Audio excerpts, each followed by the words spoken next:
Great Expectations by Charles Dickens. Chapter 57. Now that I was left wholly to myself, I gave notice of my intention to quit the chambers in the Temple as soon as my tenancy could legally determine, and in the meanwhile to underlet them. At once I put bills up in the windows, for I was in debt and had scarcely any money, and began to be seriously alarmed by the state of my affairs. I ought rather to write that I should have been alarmed, if I had had energy and concentration enough to help me to the clear perception of any truth beyond the fact that I was falling very ill. The late stress upon me had enabled me to put off illness, but not to put it away. I knew that it was coming on me now, and I knew very little else, and was even careless as to that. For a day or two I lay on the sofa, or on the floor, anywhere, according as I happened to sink down, with a heavy head and aching limbs, and no purpose and no power. Then there came one night which appeared of great duration, and which teemed with anxiety and horror, and when in the morning I tried to sit up in my bed and think of it, I found I could not do so. Whether I really had been down in Garden Court in the dead of the night, groping about for the boat that I supposed to be there, whether I had 2 or 3 times come to myself on the staircase with great terror, not knowing how I had got out of bed, whether I had found myself lighting the lamp, possessed by the idea that he was coming up the stairs, and that the lights were blown out, whether I had been inexpressibly harassed by the distracted talking, laughing, and groaning of someone, and had half suspected those sounds to be of my own making, whether there had been a closed iron furnace in a dark corner of the room, and a voice had called out, over and over again, that Miss Havisham was consuming within it.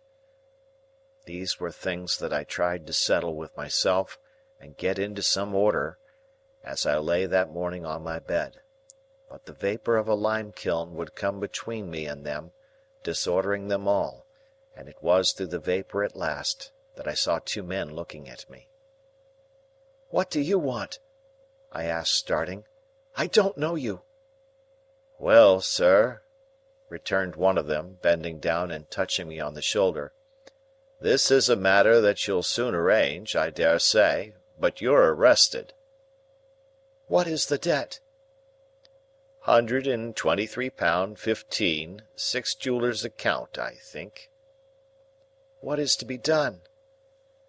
"You had better come to my house," said the man. "I keep a very nice house." I made some attempt to get up and dress myself. When I next attended to them, they were standing a little off from the bed, looking at me. I still lay there. "You see my state," said I. "I would come with you if I could, but indeed I'm quite unable. If you take me from here, I think I shall die by the way." Perhaps they replied, or argued the point, or tried to encourage me to believe that I was better than I thought. For as much as they hang in my memory by only this one slender thread, I don't know what they did, except that they forbore to remove me. That I had a fever and was avoided, that I suffered greatly, that I often lost my reason, that the time seemed interminable, that I confounded impossible existences with my own identity, that I was a brick in the house wall, and yet entreating to be released from the giddy place where the builders had set me, that I was a steel beam of a vast engine clashing and whirling over a gulf, and yet that I implored in my own person to have the engine stopped, and my part in it hammered off, that I passed through these phases of disease I know of my own remembrance, and did in some sort know at the time.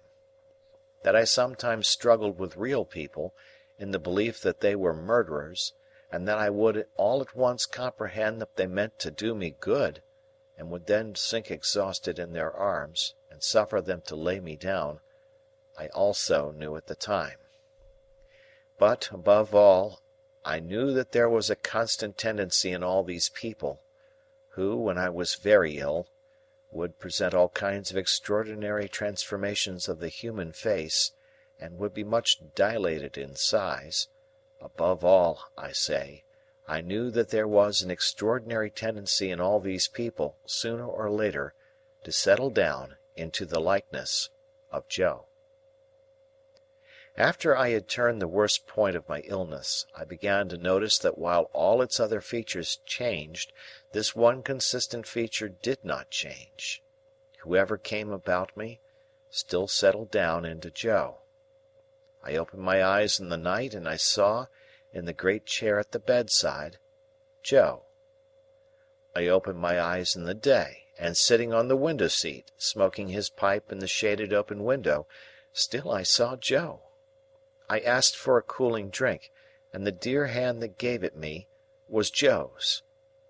I sank back on my pillow after drinking, and the face that looked so hopefully and tenderly upon me was the face of Joe. At last, one day, I took courage and said, "Is it Joe?" And the dear old home voice answered, "Which it are, old chap?" "Oh, Joe, you break my heart. Don't look angry at me, Joe. Strike me, Joe. Tell me of my ingratitude. Don't be so good to me."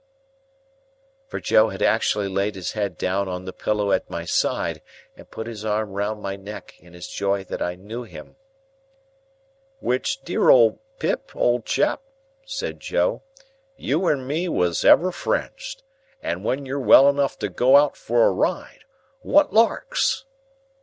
After which, Joe withdrew to the window, and stood with his back towards me, wiping his eyes. And as my extreme weakness prevented me from getting up and going to him, I lay there, penitently whispering, "Oh, God bless him! Oh, God bless this gentle Christian man!" Joe's eyes were red when I next found him beside me, but I was holding his hand, and we both felt happy.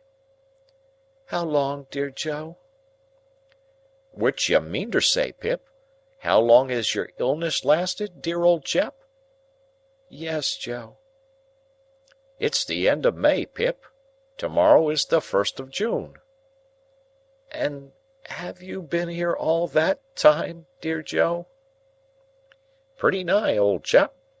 For, as I says to Biddy when the news of your being ill were brought by letter, which it were brought by the post, and being formerly single, he is now married though underpaid for a deal of walking and shoe-leather, but wealth were not an object on his part, and marriage were the great wish of his heart."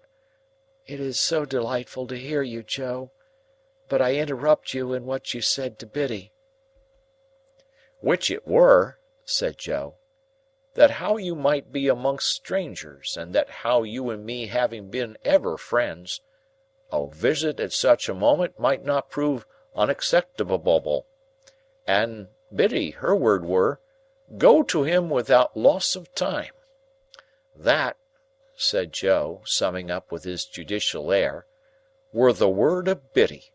'Go to him,' Biddy say, 'without loss of time.'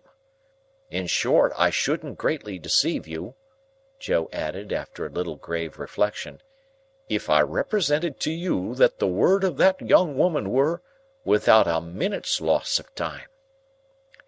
There Joe cut himself short, and informed me that I was to be talked to in great moderation, and that I was to take a little nourishment at stated frequent times, whether I felt inclined for it or not, and that I was to submit myself to all his orders. So I kissed his hand and lay quiet, while he proceeded to indite a note to Biddy with my love in it. Evidently Biddy had taught Joe to write. As I lay in bed looking at him, it made me in my weak state cry again with pleasure to see the pride with which he set about his letter. My bedstead, divested of its curtains, had been removed, with me upon it, into the sitting-room, as the airiest and largest, and the carpet had been taken away, and the room kept always fresh and wholesome night and day. At my own writing-table, pushed into a corner and cumbered with little bottles, Joe now sat down to his great work, first choosing a pen from the pen-tray as if it were a chest of large tools, and tucking up his sleeves as if he were going to wield a crowbar or sledge-hammer. It was necessary for Joe to hold on heavily to the table with his left elbow, and to get his right leg well out behind him, before he could begin, and when he did begin he made every downstroke so slowly that it might have been 6 feet long, while at every upstroke I could hear his pen spluttering extensively. He had a curious idea that the inkstand was on the side of him where it was not, and constantly dipped his pen into space, and seemed quite satisfied with the result. Occasionally he was tripped up by some orthographical stumbling block, but on the whole he got on very well indeed, and when he had signed his name, and had removed a finishing blot from the paper to the crown of his head with his 2 forefingers, he got up and hovered about the table, trying the effect of his performance from various points of view, as it lay there, with unbounded satisfaction. Not to make Joe uneasy by talking too much, even if I had been able to talk much, I deferred asking him about Miss Havisham until next day. He shook his head when I then asked him if she had recovered. "Is she dead, Joe?" "Why, you see, old chap," said Joe in a tone of remonstrance, and by way of getting at it by degrees, "I wouldn't go so far as to say that, for that's a deal to say, but she ain't—" "Living, Joe?" "That's nigher where it is," said Joe. "She ain't living." "Did she linger long, Joe?" "Arter you was took ill, pretty much about what you might call, if you was put to it, a week," said Joe, still determined, on my account, to come at everything by degrees. "Dear Joe, have you heard what becomes of her property?" "Well, old chap," said Joe, "it do appear that she had settled the most of it, which I mean to say tied it up, on Miss Estella. But she had wrote out a codicil in her own hand a day or two afore the accident, leaving a cool 4,000 to Mr. Matthew Pocket. And why do you suppose, above all things, Pip, she left that cool 4,000 unto him? Because of Pip's account of him, the said Matthew. I am told by Biddy that air the writing," said Joe, repeating the legal term as if it did him infinite good. "Account of him the said Matthew. And a cool 4,000, Pip!" I never discovered from whom Joe derived the conventional temperature of the 4,000 pounds. But it appeared to make the sum of money more to him, and he had a manifest relish in insisting on its being cool. This account gave me great joy, as it perfected the only good thing I had done. I asked Joe whether he had heard if any of the other relations had any legacies. "Miss Sarah," said Joe, "she have £25 per annum fur to buy pills, on account of being bilious. Miss Georgiana, she have £20 down. Mrs.—what's the name of them wild beasts with humps, old chap?" "Camels?" said I, wondering why he could possibly want to know. Joe nodded. "Mrs. Camels," by which I presently understood he meant Camilla. "She have £5 fur to buy rushlights to put her in spirits when she wake up in the night." The accuracy of these recitals was sufficiently obvious to me to give me great confidence in Joe's information. "And now," said Joe, "you ain't that strong yet, old chap, that you can take in more nor one additional shovelful to-day. Old Orlick he's been a busting open a dwelling-house." "Whose?" said I.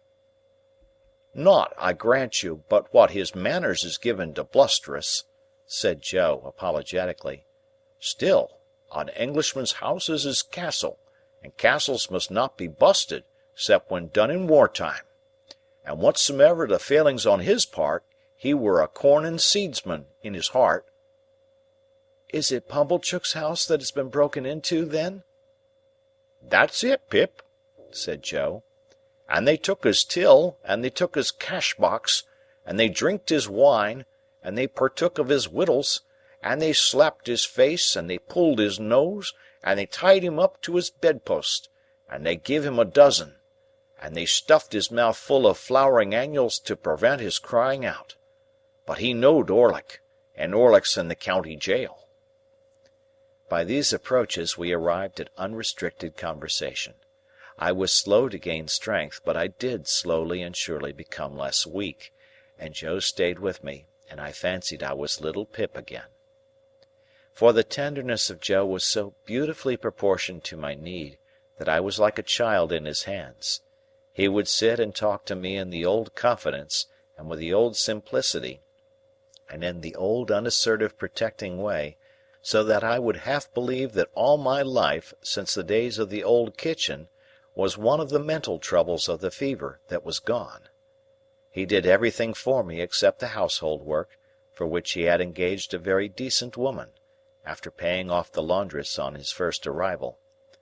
"Which I do assure you, Pip," he would often say, in explanation of that liberty, "I found her a-tapping the spare bed, like a cask of beer, and drawing off the feathers in a bucket for sale, which she would have tapped yourn next, and drawed it off with you a-laying on it, and was then a-carrying away the coals gradually in the soup tureen and wegetable dishes, and the wine and spirits in your Wellington boots."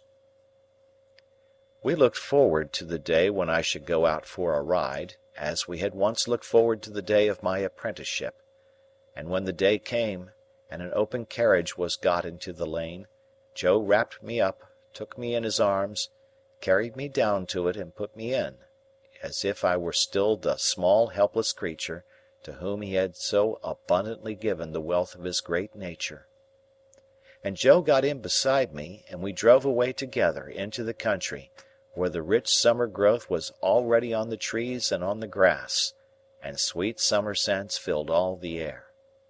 The day happened to be Sunday, and when I looked on the loveliness around me, and thought how it had grown and changed, and how the little wildflowers had been forming, and the voices of the birds had been strengthening, by day and by night, under the sun and under the stars, while poor I lay burning and tossing on my bed, the mere remembrance of having burned and tossed there came like a check upon my peace.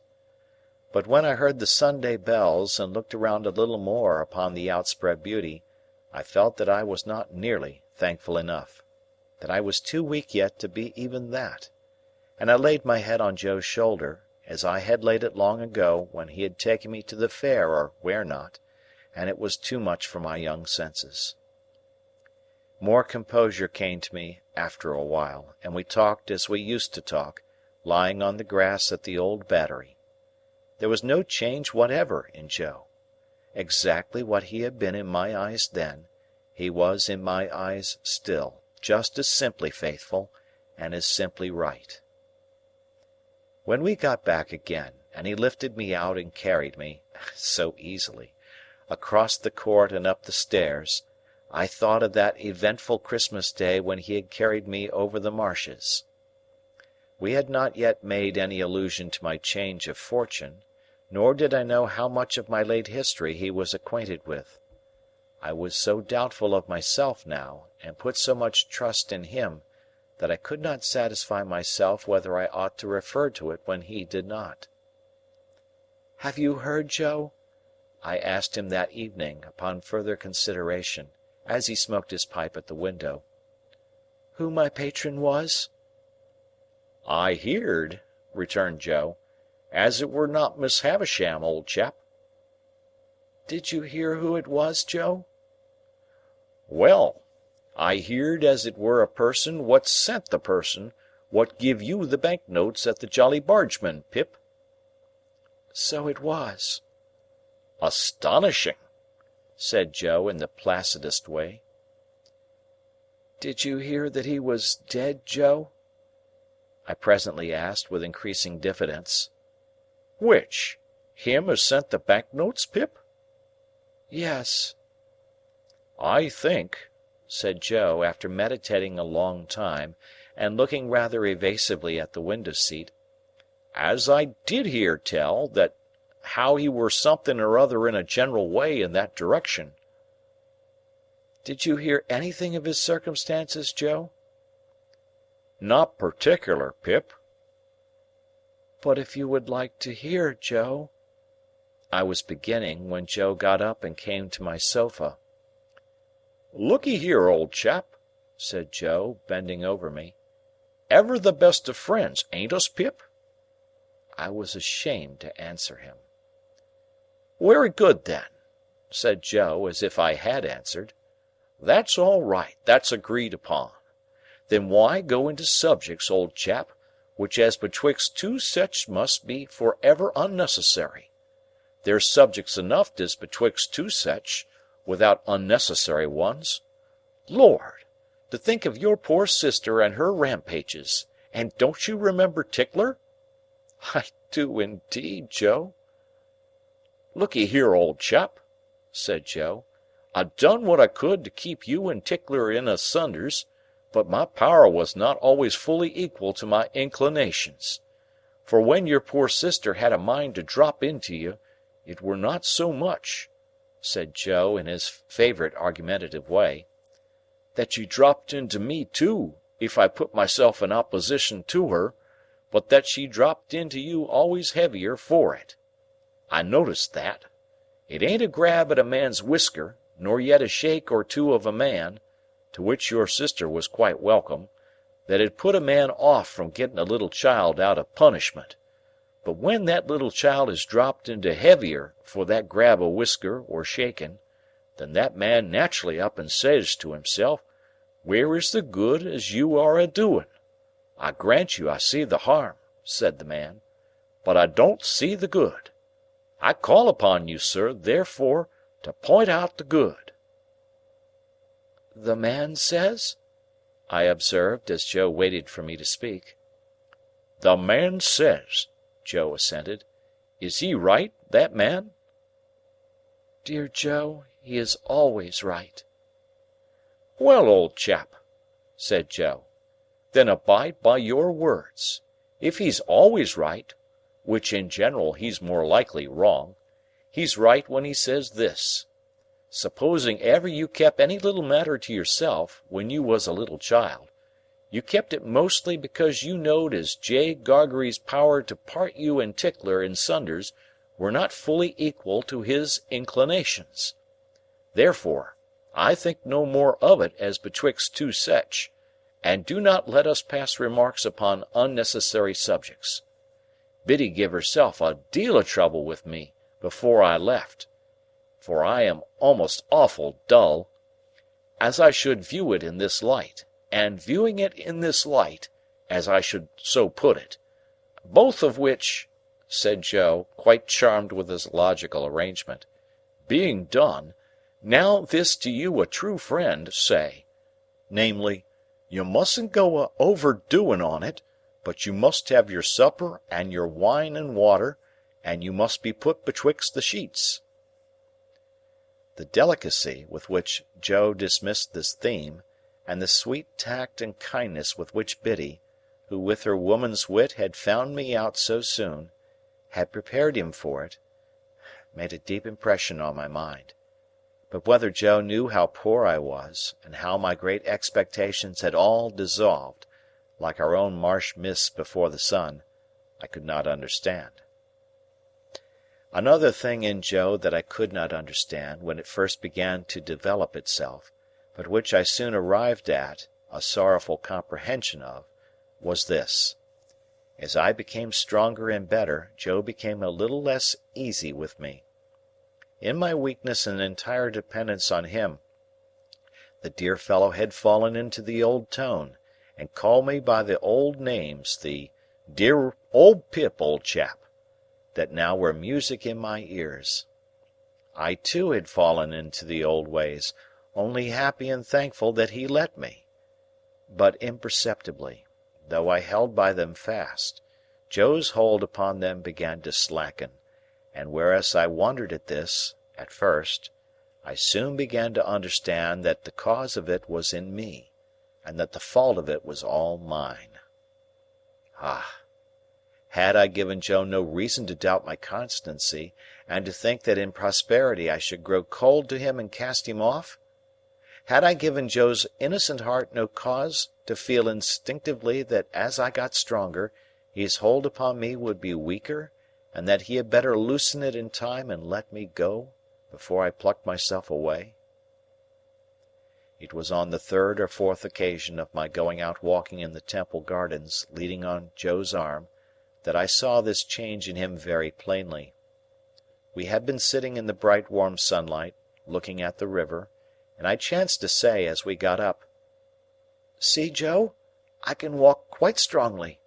Now you shall see me walk back by myself." "Which do not overdo it, Pip," said Joe, "but I shall be happy for to see you able, sir." The last word grated on me, but how could I remonstrate? I walked no further than the gate of the gardens, and then pretended to be weaker than I was, and asked Joe for his arm. Joe gave it me, but was thoughtful.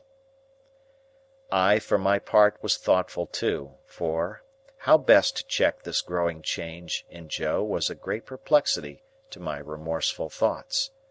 That I was ashamed to tell him exactly how I was placed, and what I had come down to, I do not seek to conceal, but I hope my reluctance was not quite an unworthy one. He would want to help me out of his little savings, I knew, and I knew that he ought not to help me, and that I must not suffer him to do it. It was a thoughtful evening with both of us, but, before we went to bed, I had resolved that I would wait over tomorrow being Sunday, and would begin my new course with the new week. On Monday morning I would speak to Joe about this change, I would lay aside this last vestige of reserve, I would tell him what I had in my thoughts, that secondly, not yet arrived at, and why I had not decided to go out to Herbert, and then the change would be conquered forever. As I cleared, Joe cleared, and it seemed as though he had sympathetically arrived at a resolution too. We had a quiet day on the Sunday, and we rode out into the country, and then walked in the fields. "I feel thankful that I have been ill, Joe," I said. "Dear old Pip, old chap, you're almost come round, sir." "It has been a memorable time for me, Joe." "Likewise for myself, sir," Joe returned. "We have had a time together, Joe, that I can never forget.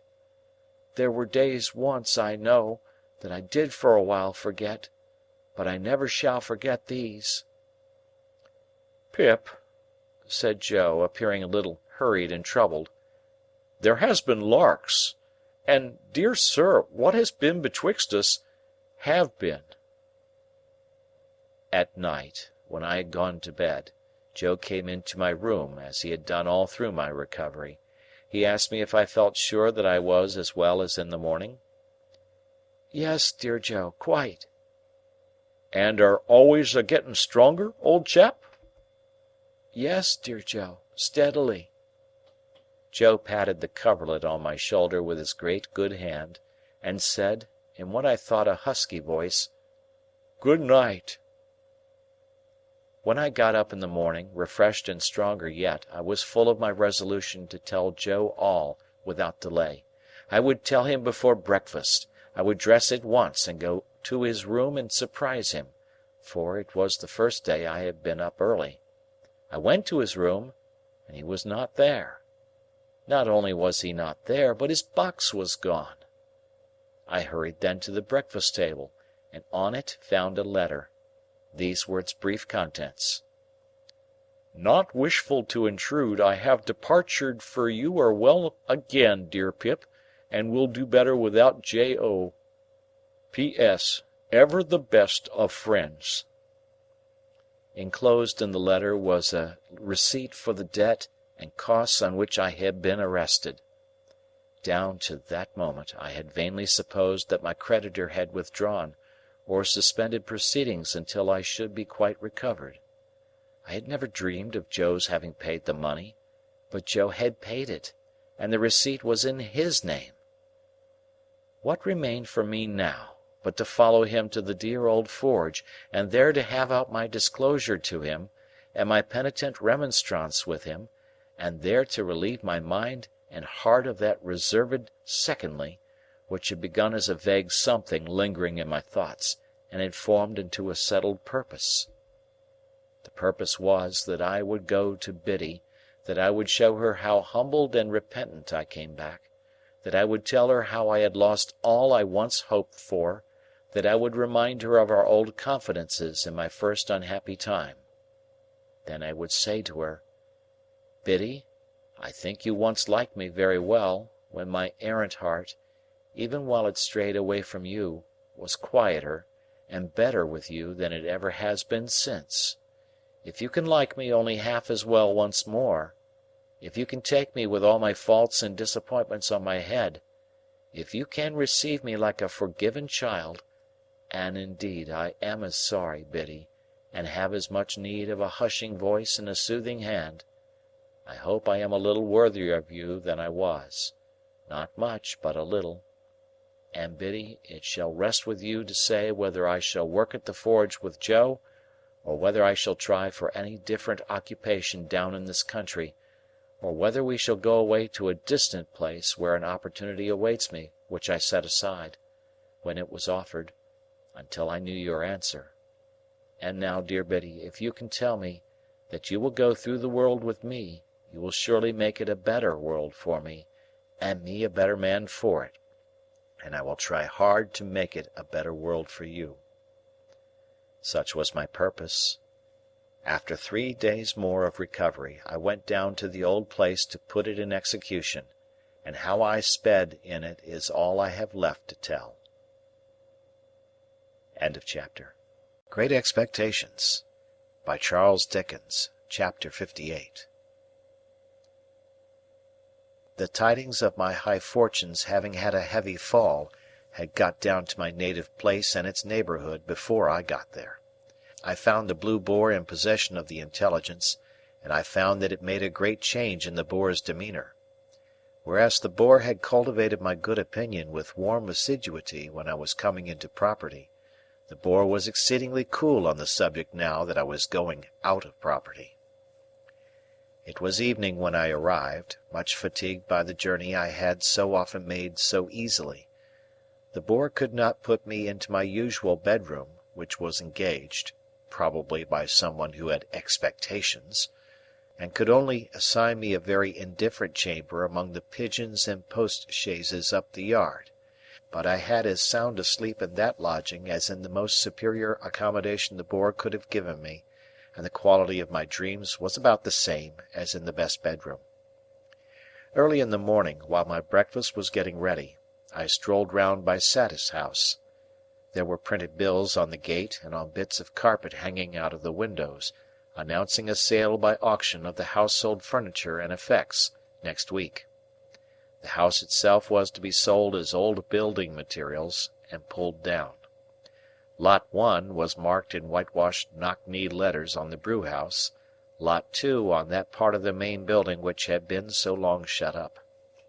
Other lots were marked off on other parts of the structure, and the ivy had been torn down to make room for the inscriptions, and much of it trailed low in the dust and was withered already.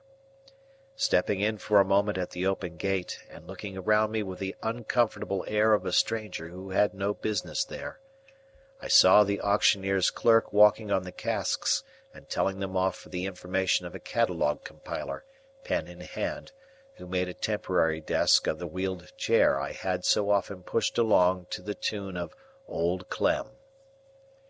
When I got back to my breakfast in the Boar's coffee-room, I found Mr. Pumblechook conversing with the landlord. Mr. Pumblechook, not improved in appearance by his late nocturnal adventure, was waiting for me, and addressed me in the following terms. "Young man, I am sorry to see you brought low. But what else could be expected? What else could be expected?" As he extended his hand with a magnificently forgiving air, and as I was broken by illness and unfit to quarrel, I took it. "William," said Mr. Pumblechook to the waiter, "put a muffin on table. And has it come to this? Has it come to this?" I frowningly sat down to my breakfast. Mr. Pumblechook stood over me and poured out my tea, before I could touch the teapot, with the air of a benefactor who was resolved to be true to the last. "William," said Mr. Pumblechook, mournfully, "put the salt on. In happier times," addressing me, "I think you took sugar? And did you take milk? You did. Sugar and milk. William, bring a watercress." "Thank you," said I shortly, "but I don't eat watercresses." "You don't eat 'em," returned Mr. Pumblechook, sighing and nodding his head several times, as if he might have expected that, and as if abstinence from watercresses were consistent with my downfall. "True, the simple fruits of the earth. No, you needn't bring any, William." I went on with my breakfast, and Mr. Pumblechook continued to stand over me, staring fishily and breathing noisily, as he always did. "Little more than skin and bone," mused Mr. Pumblechook aloud. "And yet when he went from here, I may say with my blessing, and I spread afore him my humble store, like the bee, he was as plump as a peach." This reminded me of the wonderful difference between the servile manner in which he had offered his hand in my new prosperity, saying, "May I?" and the ostentatious clemency with which he had just now exhibited the same fat 5 fingers. "Ha!" he went on, handing me bread and butter. "And are you going to Joseph?" "In Heaven's name," said I, firing in spite of myself, "what does it matter to you where I'm going? Leave that teapot alone." It was the worst course I could have taken, because it gave Pumblechook the opportunity he wanted. "Yes, young man," said he, releasing the handle of the article in question, and retiring a step or two from my table, and speaking for the behoof of the landlord and waiter at the door, "I will leave that teapot alone. You are right, young man. For once, you are right. I forget myself when I take such an interest in your breakfast as to wish your frame, exhausted by the debilitating effects of prodigality, to be stimulated by the wholesome nourishment of your forefathers. And yet," said Pumblechook, turning to the landlord and waiter, and pointing me out at arm's length, "this is him as I ever sported with in his days of happy infancy. Tell me not it cannot be. I tell you this is him." A low murmur from the two replied. The waiter appeared to be particularly affected. "This is him," said Pumblechook, "as I have rode in my shay cart. This is him as I have seen brought up by hand. This is him unto the sister of which I was uncle by marriage, as her name was Georgiana Miria from her own mother. Let him deny it if he can." The waiter seemed convinced that I could not deny it, and that it gave the case a black look. "Young man," said Pumblechook, screwing his head at me in the old fashion, "you are a-going to Joseph. What does it matter to me, you ask me, where you are a-going? I say to you, sir, you are a-going to Joseph." The waiter coughed, as if he modestly invited me to get over that. "No," said Pumblechook, and all this with a most exasperating air of saying in the cause of virtue what was perfectly convincing and conclusive, "I will tell you what to say to Joseph. Here is Squires of the Boar present, known and respected in this town, and here is William, which his father's name was Potkins, if I do not deceive myself." "You do not, sir," said William. "In their presence," pursued Pumblechook, "I will tell you, young man, what to say to Joseph. Says you, 'Joseph, I have this day seen my earliest benefactor and the founder of my fortune. I will name no names, Joseph, but so they are pleased to call him uptown, and I have seen that man. "I swear I don't see him here," said I. "Say that likewise," retorted Pumblechook. "Say you said that, and even Joseph will probably betray surprise." "There you quite mistake him," said I. "I know better." "Says you," Pumblechook went on, "Joseph, I have seen that man, and that man bears you no malice, and bears me no malice. He knows your character, Joseph, and is well acquainted with your pig-headedness and ignorance, and he knows my character, Joseph, and he knows my want of gratitude. Yes, Joseph, says you," here Pumblechook shook his head and hand at me, "he knows my total deficiency of common human gratitude. He knows it, Joseph, as none can. You do not know it, Joseph, having no call to know it, but that man do." Windy donkey as he was, it really amazed me that he could have the face to talk thus to mine. "Says you, Joseph, he gave me a little message, which I will now repeat. It was that, in my being brought low, he saw the finger of Providence. He knowed that finger when he saw Joseph, and he saw it plain. It pointed out this writing, Joseph, reward of ingratitude to his earliest benefactor and founder of fortune. But that man said he did not repent of what he had done, Joseph. Not at all. It was right to do it. It was kind to do it. It was benevolent to do it, and he would do it again." "It's a pity," said I, scornfully, as I finished my interrupted breakfast, "that the man did not say what he had done and would do again." "Squires of the Boar," Pumblechook was now addressing the landlord, "and William, I have no objections to your mentioning, either uptown or downtown, if such should be your wishes, that it was right to do it, kind to do it, benevolent to do it, and that I would do it again." With these words the impostor shook them both by the hand, with an air, and left the house, leaving me much more astonished than delighted by the virtues of that same indefinite "it." I was not long after him in leaving the house too, and when I went down the High Street I saw him holding forth, no doubt to the same effect, at his shop door to a select group, who honoured me with very unfavourable glances as I passed on the opposite side of the way. But it was only the pleasanter to turn to Biddy and to Joe, whose great forbearance shone more brightly than before, if that could be, contrasted with this brazen pretender.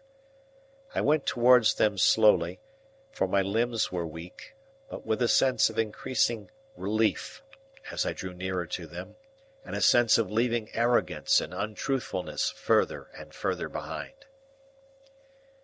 The June weather was delicious. The sky was blue. The larks were soaring high over the green corn. I thought all that countryside more beautiful and peaceful by far than I had ever known it to be yet. Many pleasant pictures of the life that I would lead there, and the change for the better that would come over my character when I had a guiding spirit at my side whose simple faith and clear home wisdom I had proved, beguiled my way. They awakened a tender emotion in me, for my heart was softened by my return, and such a change had come to pass that I felt like one who was toiling home barefoot from distant travel, and whose wanderings had lasted many years. The schoolhouse where Biddy was mistress I had never seen, but the little roundabout lane by which I entered the village, for quietness' sake, took me past it. I was disappointed to find that the day was a holiday. No children were there, and Biddy's house was closed. Some hopeful notion of seeing her, busily engaged in her daily duties, before she saw me, had been in my mind and was defeated. But the forge was a very short distance off, and I went towards it under the sweet green limes, listening for the clink of Joe's hammer. Long after I ought to have heard it, and long after I had fancied I'd heard it, and found it but a fancy, all was still. The limes were there, and the white thorns were there, and the chestnut trees were there, and their leaves rustled harmoniously when I stopped to listen, but the clink of Joe's hammer was not in the midsummer wind. Almost fearing, without knowing why, to come in view of the forge, I saw it at last, and saw that it was closed. No gleam of fire, no glittering shower of sparks, no roar of bellows, all shut up and still. But the house was not deserted, and the best parlour seemed to be in use, for there were white curtains fluttering in its window, and the window was open and gay with flowers. I went softly towards it, meaning to peep over the flowers, when Joe and Biddy stood before me, arm in arm. At first Biddy gave a cry, as if she thought it was my apparition, but in another moment she was in my embrace. I wept to see her, and she wept to see me, I because she looked so fresh and pleasant, she because I looked so worn and white. "But, dear Biddy, how smart you are!" "Yes, dear Pip." "And, Joe, how smart you are!" "Yes, dear old Pip, old chap." I looked at both of them, from one to the other, and then— "It's my wedding day!" cried Biddy in a burst of happiness, "and I am married to Joe!" They had taken me into the kitchen, and I had laid my head down on the old deal table. Biddy held one of my hands to her lips, and Joe's restoring touch was on my shoulder. "Which you warn't strong enough, my dear, fur to be surprised," said Joe, and Biddy said, "I ought to have thought of it, dear Joe, but I was too happy." They were both so overjoyed to see me, so proud to see me, so touched by my coming to them, so delighted that I should have come by accident to make their day complete. My first thought was one of great thankfulness that I have never breathed this last baffled hope to Joe. How often, while he was with me in my illness, had it risen to my lips! How irrevocable would have been his knowledge of it, if he had remained with me but another hour! "Dear Biddy," said I, "you have the best husband in the whole world, and if you could have seen him by my bed, you would have— but no, you couldn't love him better than you do." "No, I couldn't indeed," said Biddy. "And, dear Joe, you have the best wife in the whole world, and she will make you as happy as even you deserve to be, you dear, good, noble Joe." Joe looked at me with a quivering lip and fairly put his sleeve before his eyes. "And Joe and Biddy both, as you have been to church today, and are in charity and love with all mankind, receive my humble thanks for all you have done for me, and all I have so ill repaid. And when I say that I am going away within the hour, for I am soon going abroad, and that I shall never rest until I have worked for the money with which you have kept me out of prison, and have sent it to you, don't think, dear Joe and Biddy, that if I could repay it 1,000 times over, I suppose I could cancel a farthing of the debt I owe you, or that I would do so if I could." They were both melted by these words, and both entreated me to say no more. "But I must say more. Dear Joe, I hope you will have children to love, and that some little fellow will sit in this chimney corner of a winter night, who may remind you of another little fellow gone out of it for ever. Don't tell him, Joe, that I was thankless. Don't tell him, Biddy, that I was ungenerous and unjust. Only tell him that I honoured you both, because you were both so good and true, and that, as your child, I said it would be natural to him to grow up a much better man than I did." "I ain't a-going," said Joe, from behind his sleeve, "to tell him nothink of that natur, Pip. Nor Biddy ain't. nor yet no one ain't. And now, though I know you have already done it in your own kind hearts, pray tell me, both, that you forgive me. Pray let me hear you say the words, that I may carry the sound of them away with me, and that I shall be able to believe that you can trust me, and think better of me in the time to come. Oh, dear old Pip, old chap, said Joe, God knows as I forgive you, if I have anythink to forgive. Amen, and God knows I do, echoed Biddy. Now let me go up and look at my old little room, and rest there a few minutes by myself, and then when I have eaten and drunk with you, go with me as far as the finger post, dear Joe and Biddy, before we say good-bye. I sold all I had, and put aside as much as I could, for a composition with my creditors, who gave me ample time to pay them in full, and I went out and joined Herbert. Within a month I had quitted England, and within 2 months I was clerk to Clarriker and Company, and within 4 months I assumed my first undivided responsibility. For the beam across the parlour ceiling at Mill Pond Bank had then ceased to tremble under old Bill Barley's growls and was at peace, and Herbert had gone away to marry Clara, and I was left in sole charge of the eastern branch until he brought her back. Many a year went round before I was a partner in the house, but I lived happily with Herbert and his wife, and lived frugally, and paid my debts, and maintained a constant correspondence with Biddy and Joe.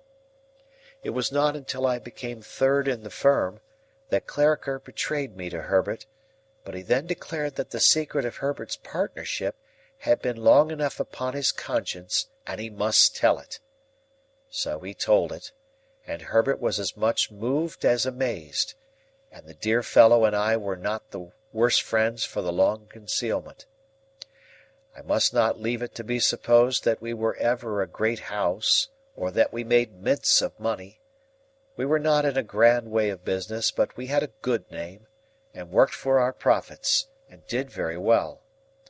We owed so much to Herbert's ever-cheerful industry and readiness, that I often wondered how I had conceived that old idea of his inaptitude, until I was one day enlightened by the reflection that perhaps the inaptitude had never been in him at all, but had been in me. End of chapter. Great Expectations, by Charles Dickens, Chapter 59, the final chapter. For 11 years I have not seen Joe nor Biddy with my bodily eyes, though they had both been often before my fancy in the East, when, upon an evening in December, an hour or two after dark, I laid my hand softly on the latch of the old kitchen door. I touched it so softly that I was not heard, and looked in unseen. There, smoking his pipe in the old place by the kitchen firelight, as hale and as strong as ever, though a little grey, sat Joe, and there, fenced into the corner with Joe's leg, and sitting on my own little stool looking at the fire, was I again. We give him the name of Pip for your sake, dear old chap, said Joe, delighted, when I took another stool by the child's side, but I did not rumple his hair. and we hoped he might grow a little bit like you, and we think he do. I thought so too, and I took him out for a walk next morning, and we talked immensely, understanding one another to perfection. And I took him down to the churchyard, and set him on a certain tombstone there, and he showed me from that elevation which stone was sacred to the memory of Philip Pirrip, late of this parish, and also Georgiana, wife of the above. "Biddy," said I, when I talked with her after dinner, as her little girl lay sleeping in her lap, "you must give Pip to me one of these days, or lend him at all events." "No, no," said Biddy gently, "you must marry." "So Herbert and Clara say, but I don't think I shall, Biddy. I have so settled down in their home that it's not at all likely. I'm already quite an old bachelor."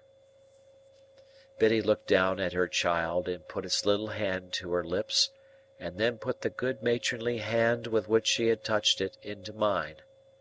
There was something in the action, and in the light pressure of Biddy's wedding ring, that had a very pretty eloquence in it. "Dear Pip," said Biddy, "you are sure you don't fret for her?" "Oh no, I think not, Biddy." "Tell me, as an old, old friend, have you quite forgotten her?" "My dear Biddy, I have forgotten nothing in my life that ever had a foremost place there, and little that ever had any place there. But that poor dream, as I once used to call it, has all gone by, Biddy, all gone by." Nevertheless, I knew, while I said those words, that I secretly intended to revisit the site of the old house that evening, alone, for her sake. Yes, even so, for Estella's sake. I had heard of her as leading a most unhappy life, and as being separated from her husband, who had used her with great cruelty, and who had become quite renowned as a compound of pride, avarice, brutality, and meanness. And I had heard of the death of her husband, from an accident consequent on his ill treatment of a horse. This release had befallen her some 2 years before; for anything I knew, she was married again. The early dinner hour at Joe's left me in abundance of time, without hurrying my talk with Biddy, to walk over to the old spot before dark. But, what with loitering on the way to look at old objects and to think of old times, the day had quite declined when I came to the place. There was no house now, no brewery, no building whatever left, but the wall of the old garden. The cleared space had been enclosed with a rough fence, and looking over it, I saw that some of the old ivy had struck root anew, and was growing green on low quiet mounds of ruin. A gate in the fence standing ajar, I pushed it open and went in. A cold silvery mist had veiled the afternoon, and the moon was not yet up to scatter it. But the stars were shining beyond the mist, and the moon was coming, and the evening was not dark. I could trace out where every part of the old house had been, and where the brewery had been, and where the gates, and where the casks. I had done so, and was looking along the desolate garden walk, when I beheld a solitary figure in it. The figure showed itself aware of me as I advanced. It had been moving towards me, but it stood still. As I drew nearer, I saw it to be the figure of a woman. As I drew nearer yet, it was about to turn away, when it stopped and let me come up with it. Then it faltered, as if much surprised, and uttered my name, and I cried out, "Estella!" "I am greatly changed. I wonder you knew me." The freshness of her beauty was indeed gone, but its indescribable majesty and its indescribable charm remained. Those attractions in it I had seen before; what I had never seen before was the saddened, softened light of the once proud eyes; what I had never felt before was the friendly touch of the once insensible hand. We sat down on a bench that was near, and I said, "After so many years, it is strange that we should thus meet again, Estella, here where our first meeting was. Do you often come back?" "I have never been here since." "Nor I." The moon began to rise, and I thought of the placid look at the white ceiling which had passed away. The moon began to rise, and I thought of the pressure on my hand when I had spoken the last words he had heard on earth. Estella was the next to break the silence that ensued between us. "I have very often hoped and intended to come back, but have been prevented by many circumstances. Poor, poor old place." The silvery mist was touched with the first rays of the moonlight, and the same rays touched the tears that dropped from her eyes. Not knowing that I saw them, and setting herself to get the better of them, she said quietly, "Were you wondering, as you walked along, how it came to be left in this condition?" "Yes, Estella." "The ground belongs to me. It is the only possession I have not relinquished. Everything else has gone from me, little by little, but I have kept this. It was the subject of the only determined resistance I made in all the wretched years." "Is it to be built on?"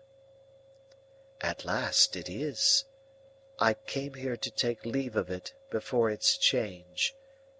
And you," she said in a voice of touching interest to a wanderer, "you live abroad still?" "Still." "And do well, I am sure?" "I work pretty hard for a sufficient living, and therefore, yes, I do well." "I have often thought of you," said Estella. "Have you?" "Of late, very often. There was a long hard time when I kept far from me the remembrance of what I had thrown away when I was quite ignorant of its worth. But since my duty has not been incompatible with the admission of that remembrance, I have given it a place in my heart." "You have always held your place in my heart," I answered. And we were silent again until she spoke. "I little thought," said Estella, "that I should take leave of you in taking leave of this spot. I am very glad to do so." "Glad to part again, Estella? To me, parting is a painful thing. To me, the remembrance of our last parting has been ever mournful and painful." "But you said to me," returned Estella, very earnestly, "God bless you, God forgive you. And if you could say that to me then, you will not hesitate to say that to me now. Now, when suffering has been stronger than all other teaching, and has taught me to understand what your heart used to be. I have been bent and broken, but, I hope, into a better shape. Be as considerate and good to me as you were, and tell me we are friends." "We are friends," said I, rising and bending over her as she rose from the bench. "And will continue friends apart," said Estella. I took her hand in mine, and we went out of the ruined place, and as the morning mists had risen long ago when I first left the forge, so the evening mists were rising now, and in all the broad expanse of tranquil light they showed to me, I saw no shadow of another parting from her. End of chapter. End of book. Thank you for listening.